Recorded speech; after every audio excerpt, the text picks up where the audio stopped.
അൽ Riyadh part 8. അപ്പോൾ പെരുന്നാളൊക്കെ കഴിഞ്ഞ് അതിൻ്റെ ക്ഷീണം മാറ്റാൻ വേണ്ടി ഇനി എന്ത് ചെയ്യുമെന്ന് ഓർത്ത് ഞാൻ റൂമിലിരുന്നപ്പോഴാണ് ജ്യേഷ്ഠൻ വിളിച്ചത്. നമുക്കൊന്ന് കറങ്ങാനൊക്കെ പോയിട്ട് വരാം, പുറത്തേക്കൊക്കെ പോകാമെന്നും പറഞ്ഞ് ജ്യേഷ്ഠൻ വന്ന് വിളിച്ചുകൊണ്ട് വന്നു കേട്ടോ.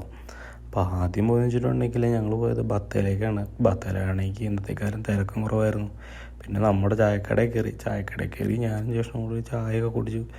ഞാൻ ആ കടയിൽ കയറിയപ്പോഴത്തേക്കും മൊത്തം ഒരു അന്താളിപ്പായിരുന്നു. കടയുടെ സ്റ്റൈലും ലുക്കും ഫർണിഷിങ്ങും കാര്യങ്ങളൊക്കെ കണ്ടപ്പോഴത്തേക്കും പിന്നെ ഞാനൊരു പാൽ ചായയും വാങ്ങിച്ചു കുടിച്ചുകൊണ്ടിങ്ങനെ നിന്നു.